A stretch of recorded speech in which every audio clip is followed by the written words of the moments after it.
Hey guys, and welcome to the Working Money Channel. So this was posted by Michael at Val5Links here on Twitter. Congressman Kevin McCarthy has urged Treasury Secretary Janet Yellen and Federal Reserve Chairman Jerome Powell not to ignore Bitcoin anymore. He believes it is the future, emphasizing, "I do not want America to fall behind other countries." So this was from a CNBC interview last week. Congressman McCarthy served California's 23rd district and is currently the Republican leader in the United States House of Representatives. He was asked specifically if he thinks that Treasury Secretary Janet Yellen and Federal Reserve Chairman Jerome Powell have a good understanding of digital currencies or Bitcoin given their recent comments, and what advice he has for them. He is a longtime proponent of Bitcoin, and McCarthy said back in July of 2019, "I like Bitcoin and the security of the blockchain technology behind it," reiterating his view on Bitcoin back in 2019. The congressman replied, "I was right then, and I'm right now," elaborating, "I think they try to ignore it, make it go away. I think Jamie Dimon will tell you that from the beginning he was wrong. This is moving towards the future. They should not ignore it." And yeah, I mean, if you guys have been following this channel for a while, you know that I reported on JP Morgan's CEO Jamie Dimon's comments on Bitcoin, and he was talking about it when it was collapsing after the last bull run of 2017-2018, saying that it was a fraud, worse than tulip bulb mania. This is what he called Bitcoin, and since then he has changed his ways, he has changed his thoughts about this. And I know some might think, it was all staged, it was all pre-planned, and JP Morgan was going to invest in Bitcoin from the beginning, but some may say, you know what, he made a mistake. And, he's owning up to it. And McCarthy is even saying, look, Jamie Dimon will tell you that he was wrong from the beginning. I guess the bigger point is, though, will Janet Yellen and Jerome Powell listen to Congressman McCarthy, or will they not? Will they keep their heads in the sand? And will cryptocurrency innovation continue to be stifled? Well, we know at least Gary Gensler was formally sworn in as SEC chairman, so there is good news there. He is very pro-cryptocurrency. He knows the ins and outs.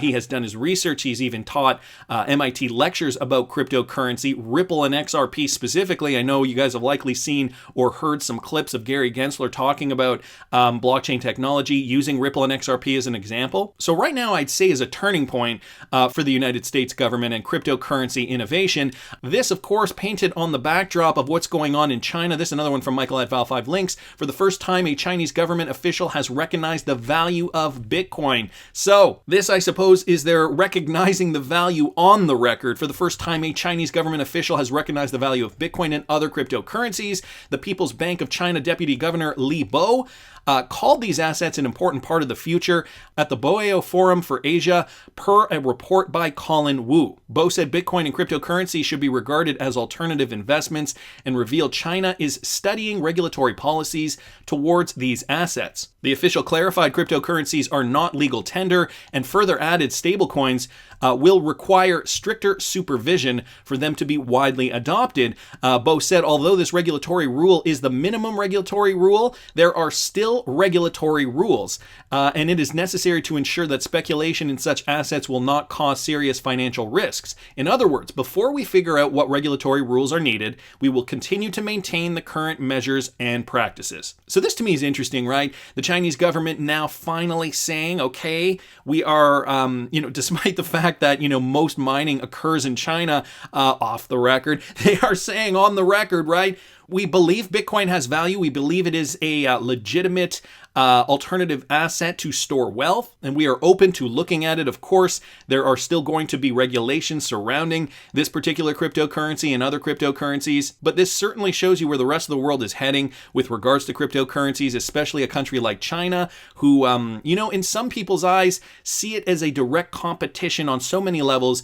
to the United States, economy-wise, technology-wise, in many different facets of life. China, of course, a big competitor to the United States. So how can we sit on our laurels? How can the United States just sit back, take a back seat, and not really be paying attention to what's going on within the cryptocurrency market? Is this going to have a dramatic effect on the economy, especially with the beer flu pandemic, right? The world is changing, people are still out of work, and it doesn't sound like it's going to get any better. Let me play you a clip here from JAMMINJKAYZ. We are going to a different economy, guys, and this is Jerome Powell talking about the United States and, if I could extrapolate, likely the rest of the modern world, going into a different economy than we were in before. Listen to this. We're going to a different economy, and we're going to be learning more about that as we go, but clearly we're learning that things can be done from remote locations. We're learning that technology can replace people even more than we thought. We're not going back to the same economy. We're recovering, but to a different economy, and it'll be one that is more leveraged to technology. And I worry that that is going to make it even more difficult than it was for many workers. In Silicon Valley, and my friends who work in technology know that what we did to the manufacturing workers, we are now going to do to the retail workers, the call center workers, the fast food workers, the truck drivers, and then even bookkeepers, accountants, insurance agents, lawyers, and on through the economy. So what happened to the manufacturing workers is a very clear sign. This effort. And China has big plans for this. They intend to seed their digital yuan into the global environment by giving it away to visitors at next winter's Olympics. When they arrive at the airport, they're going to get yuan digital wallets. They're going to receive digital yuan. They're going to use it throughout their visits to Beijing, and then they're going to take it back to their home countries. They see this as a huge advantage. Why? Because who controls the underlying protocols, who controls the underlying standards of the future of money will control the future of money. So it ends there. Quite a loaded video, actually. I wanted to thank JAMMINJKAYZ and whoever put this together. I don't know if it was JAMMINJKAYZ or not. But there's a lot going on here. First, Jerome Powell saying, the economy is going to be different. He says it a couple of times in this video. And the world is changing, right? They're saying that many jobs are becoming automated. They're realizing that a lot of people can work from home. And at the end here, we have this clip about China and their digital yuan and how they plan to give it away to not only their own people, but to tourists as well, who are going to be visiting for the Beijing Olympics. A bit of a scary proposition and sounds a bit grim, doesn't it? Well, I also saw this guy's from Grimace McDonald here on Twitter, Gensler, talking about the 2022 Federal Reserve going digital. Get ready for a big change in the next 24 months. He retweeted out this tweet from Reese originally. Let me play you guys this clip real quick. Have been leapfrogged by others, by digital currency, by digital Chinese currency. Why? Because frankly, our central bank has been slow, and there's an appointment coming in January of 22. The president's got to decide whether to change over who's leading the Federal Reserve. The Federal Reserve runs our payment system. Right. And I think we need to move that Federal Reserve into the modern era. So Gary Gensler saying flat out, I think we need to lead the Federal Reserve into the modern era. And by 2022, this is when there's going to be a change at the head. He also talks about China and their progress as well. So there are murmurings within the U.S. government with regards to these changes of policy that need to occur. We've got Congress people like Kevin McCarthy, urging, the heads, Janet Yellen, Jerome Powell to, open their eyes and see what's in front of them with regards to, well, he says Bitcoin, specifically speaking of Bitcoin, but also cryptocurrency innovation, just in general. Of course, we know Ripple and XRP, a homegrown American technology that can serve as a tool to remedy this. They're all set up, ready to go. The heads of the company, Chris Larson, Brad Garlinghouse, already saying, let's not stifle American innovation. Why are you painting all cryptocurrencies with one brush? Why is XRP under the microscope? This is problematic if you want the United States to thrive. And guys, this is all happening on the backdrop of something called the Great Reset. Now, I've done several videos on the Great Reset. I'll put one up here in the top right-hand corner if you guys want to learn a little bit more about it. But Jeannie here, Reborn13 on Twitter, asking, what path are you taking? The Great Awakening or the Great Reset? Now, the Great Reset, a double-edged sword. And for the people who don't know much about it, I suggest you research into it more. There are some very questionable things going on. The World Economic Forum, Klaus Schwab, spearheading this movement. And so does the world need to wake up? Do the powers that be have us by the you-know-what? There are two paths we can take, the Great Awakening or the Great Reset, and I think that this image really kind of shows you what these two choices are perceived to be. And if you research further, you'll realize there are a lot of hidden agendas that go along with this Great Reset, and a lot of negative things that could, take away our liberties, change our quality of life. Of course, they don't frame it in that way. They're framing it in a way that is, positive for the environment, positive for humankind, positive for the world as a whole. And this is how, a lot of critics are seeing this. It's their attempt to change the world, and the critics say, whoa, I don't want my freedoms and liberties to be revoked. People who don't get it are kind of blindly walking towards the light.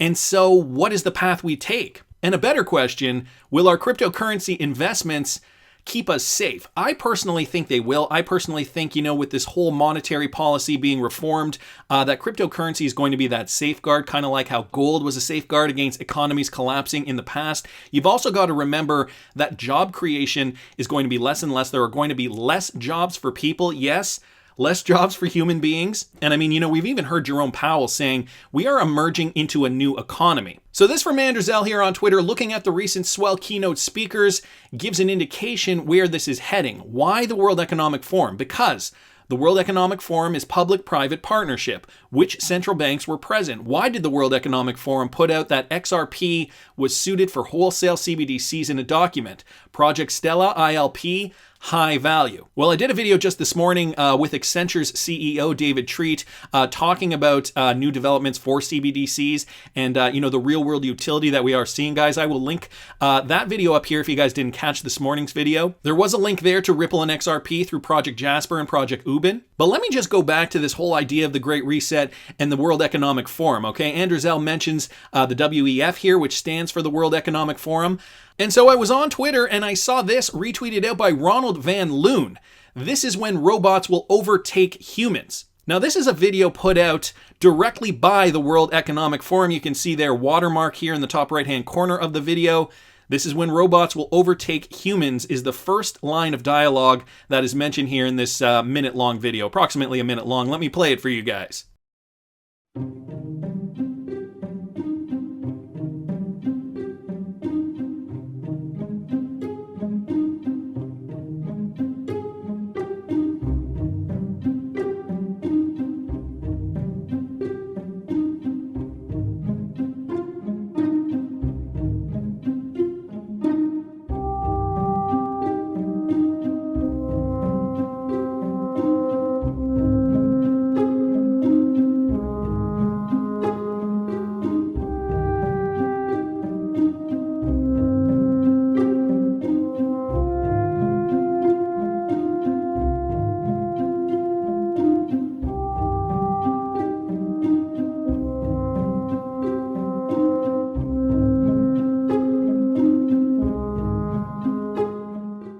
So I hope you guys were reading some of the text that was on the screen there.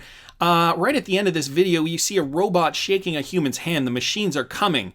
They're making this sound like this is something we should be embracing and that we should be happy about. But if I look at this video, I'm very, very concerned about a future with machines taking over. They say here, machines will be translating languages by the year 2024. I'll just go over these real quick. Assembling any Lego by the year 2025. That's only 4 years away, guys. Writing high school essays by 2026. Machines will also be driving a truck by the year 2027. They will be able to run a 5K race versus a human being by the year 2029. They'll be working in retail by the year 2031, which is only 10 years away. Writing a New York Times bestseller by the year 2049, working as a surgeon. So they are even saying here that machines have the capability to replace surgeons. Yes, doctors, surgeons by the year 2053. Finally, this video wraps up by saying there is a 50% chance AI will outperform humans in all tasks in 45 years' time, and the chance of all jobs being automated in 120 years is also 50%. So what do we do as human beings? Do we accept this as a new normal reality, or do we question and perhaps protest against this at every chance we get? Well, I don't know if you guys know, I did a video with regards to another World Economic Forum video that I believe they had recently deleted because it was getting such backlash. It was, you will own nothing and be happy about it. I'll see if I can find that video because I do have that video embedded in my video. I'll link it up here if you guys are interested. I guess the good news, the silver lining for us XRP hodlers is that, despite all this, despite the fact that you will own nothing and be happy about it, the World Economic Forum, the same organization that is orchestrating or trying to orchestrate this Great Reset, also has Ripple on its website. So it sounds as though Ripple and XRP are going to be part of this new world economic system. Of course, there are a lot of moving parts to this, and payments, cross-border transactions is just going to be one part of this. So XRP hodlers will likely have a leg up if this Great Reset occurs, and I think that this is why, there are some in the XRP community that are saying, I am never going to sell my XRP. I'm going to keep hodling and hodling and hodling, and, there will be a point where the value will be so high that you can just live off your XRP and you can make payments through XRP. And, this is the theory that some people in the XRP community have. I mean, I don't entirely subscribe to that. However, I do see that that could definitely be a possibility. What I do know is that holding cryptocurrency is really what's going to safeguard us from, not being able to work anymore. After seeing this video this morning, it really kind of got me thinking, what other jobs are not going to exist? How many people are going to need to be independently wealthy to survive this new economic reality? And today, an investment in cryptocurrencies in 2021, is that going to safeguard our wealth for a future where job opportunities will be cut by 30-40% in the next decade? Which cryptos are you holding? Do you think you should be holding a more diverse range of cryptocurrencies? Because once this becomes a reality, what other options are we going to have? I want to hear what you guys think. Please subscribe to the channel if you haven't already. Like the video if you like the content I'm providing. I always love hearing your comments. See you in the next one, guys.